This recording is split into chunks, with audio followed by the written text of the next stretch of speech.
Listen, church. Come sit down. We gotta have a talk. I have been around the block once or twice, and I don't know what's going on, but I do not like what I'm saying, okay? Listen. What is up with this obsession with prophecy and discernment? What's up with this obsession? Because a lot of it is like toxic for a lot of y'all. And a lot of y'all have manipulated it, twisted it, and turned it into what you want it to be, not what it actually is. And I'm that sick of it. And we're just gonna go all the way there. And if you're gonna get booty hurt, you can unfollow the button and see your way out, okay? But before you do that, please get on your face about what I'm saying, okay? That's what spiritual maturity does, okay?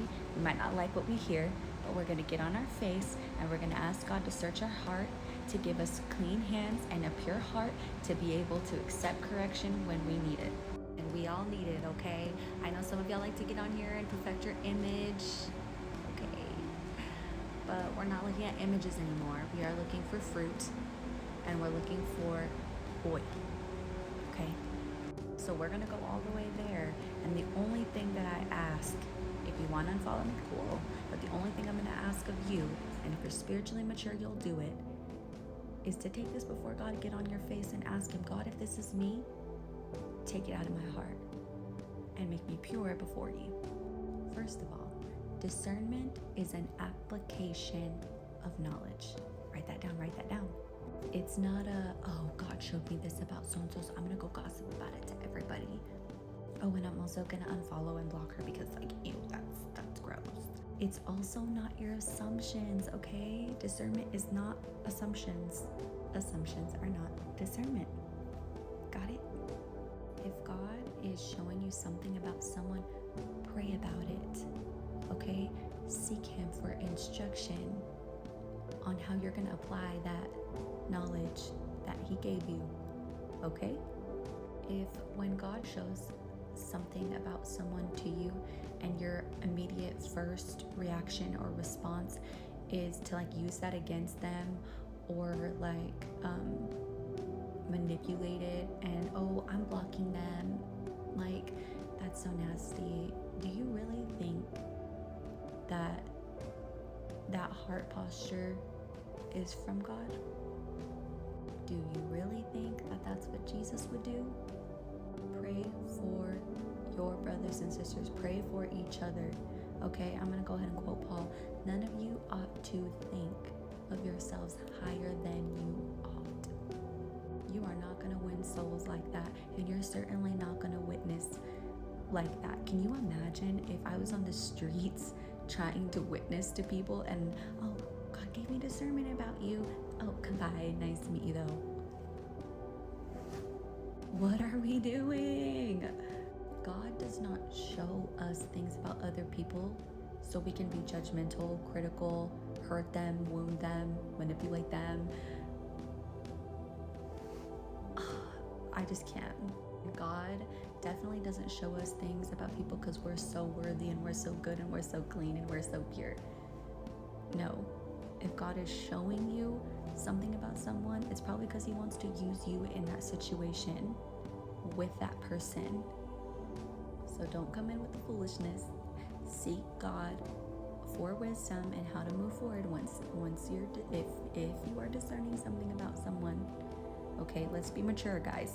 Now, I am not saying that sometimes God can't show you, let's say a person is a witch or a warlock and you need to stay away from them. I'm not saying that God can't do that, but I am saying that he's not going to do that every time. And if God is showing you that everyone's a witch and everyone's a warlock and everyone's out to get you and you need to block them and run away, I'm not so sure that that's God. We have authority, guys. Come on. God has called us to go in and shift the atmospheres, and you guys are running from people you could be witnessing to. Anyways, let's get into the false prophecy of it all, because a false prophet is someone who God has not sent. So if God has not sent you, then who is? Yourself? Maybe the enemy? I don't know. And here's what I'm gonna tell you, okay? I have been so frustrated for a while. What I've been seeing, hearing, experiences I've had with people, just nasty, okay? That I've sought the Lord and I said, God, what is going on? Why is everyone so obsessed with being prophets? What is going on right now? And the Lord showed me that those that are obsessed with being prophets and clinging to their titles, they're sending themselves. God is not sending them. They are sending themselves, calling themselves prophets, because they are moving in a spirit of rejection and they need to be set free. You think that being a prophet is so glorious and so wonderful that you're putting yourself in that box to be accepted, to be loved, to be admired, to put up an image. Meanwhile, that's not what God is calling you to do at all. And let me just go there, okay? If you are not moving in your God-ordained purpose, if God has not called you to prophesy, there's not going to be oil on your words. The gifts come without repentance, but if you don't have the oil to carry that, it's as good as void. If you really knew what a prophet was, what they endure, what they really go through, you would not want this, and you would be running the opposite direction. And I guarantee you that anybody who God has given that gift to, I guarantee you they don't want it. I guarantee you they often run from it. I guarantee you that they deal with a lot of probably insecurity or inferiority of some sort, or not feeling worthy. They ain't gonna be out here gloating, okay? They ain't gonna be out here being prideful and not being able to accept correction. What is up with that? I've heard so many people say like, oh, I'm a prophet because so-and-so told me I'm a prophet.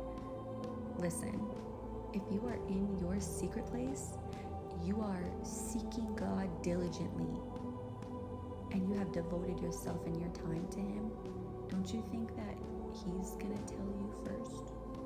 Don't you think that a word as important as you are a prophet, a word tied to your purpose, don't you think that you're not gonna miss that if you're seeking God? I've literally heard people say like, everybody can be a prophet because everybody can hear God. Everybody can hear God. Everybody should be able to hear God if you are on your face, if you are worshiping, if you are actively seeking Him and making the time for Him. You should be able to hear God. That should be nothing new. That does not mean that you are called to be a prophet though.